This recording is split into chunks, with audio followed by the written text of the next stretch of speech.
Firefighters were combating enormous wildfires Monday that have devastated Los Angeles and claimed at least 2 lives, with officials cautioning of approaching hazardous winds that could further intensify the flames. The fires tore through the nation's second-largest city for the 7th consecutive day, reducing entire neighborhoods to charred debris and displacing thousands. Significant firefighting efforts have halted the spread of the Palisades fire, which was threatening the affluent Brentwood area and the heavily populated San Fernando Valley.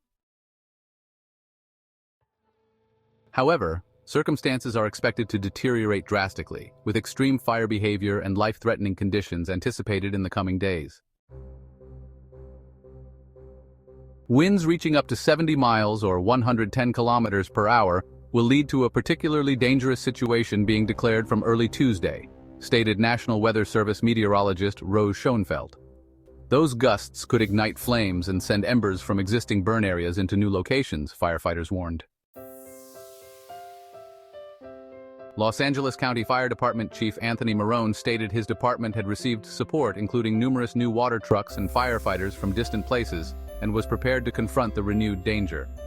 In response to a question about whether hydrants could run dry again, as seen during the initial outbreak of fires last week, Mayor Karen Bass answered, "I believe the city is prepared."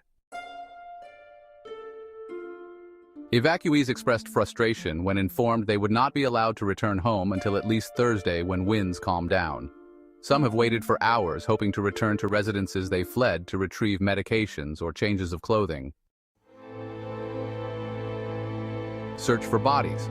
However, Sheriff Robert Luna indicated that escorts into those areas were being halted Sunday due to the winds and perilous conditions among the debris as well as the necessity to recover victims' bodies.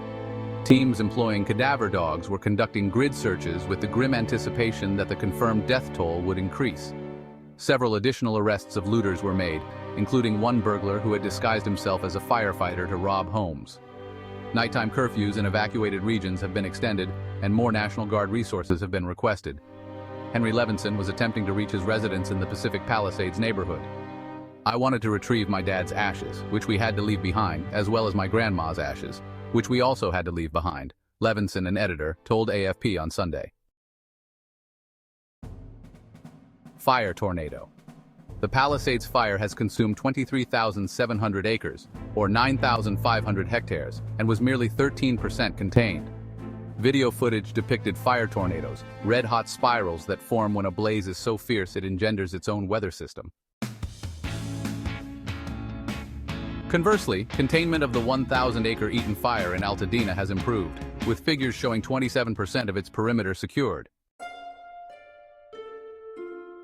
The County of Los Angeles medical examiner released a list of fatalities without revealing any identities. 8 of the deceased were found in the Palisades fire zone, and 16 in the Eaton fire zone, the document indicated. The total number of residents under evacuation orders decreased to approximately 100,000, down from a peak of nearly 180,000. The LA Times reported that the University of California, Los Angeles, UCLA, adjacent to the Palisades evacuation zone, was virtually emptied as students voluntarily departed despite the absence of an evacuation order for the campus. The sudden influx of people in need of housing has created an escalating issue for the city, with reports of unlawful price gouging from exploitative landlords. California Governor Gavin Newsom pledged the city would rebuild, stating there would be a Marshall Plan, a reference to the U.S. assistance that revived Europe after World War II. "We already have a team evaluating reimagining LA 2.0, he said. "Some will have cherished possessions incinerated in the fire replaced." Olympic chief Thomas Bach has assured U.S. swim star Gary Hall Jr. that his lost medals will be replaced. Worst catastrophes. President-elect Donald Trump has accused California officials of incompetence, even though a heroic firefighting operation has been in operation around the clock since the initial flames broke out. That effort was reinforced Sunday with the arrival of crews from Mexico. They joined teams from across California and the western United States who have come to lend assistance. Ukraine's President Volodymyr Zelensky even proposed on Sunday to send 150 personnel to California from his war-torn nation. The situation there is exceedingly difficult, and Ukrainians can assist Americans in saving lives, he posted on social media. A significant investigation by federal and local authorities is underway to determine the causes of the fires. While the ignition of a wildfire can be intentional, they are frequently natural occurrences and a critical part of an ecosystem's life cycle. However, urban expansion increasingly places individuals in danger, and the changing climate, exacerbated by humanity's unregulated use of fossil fuels, is worsening the conditions that lead to catastrophic fires.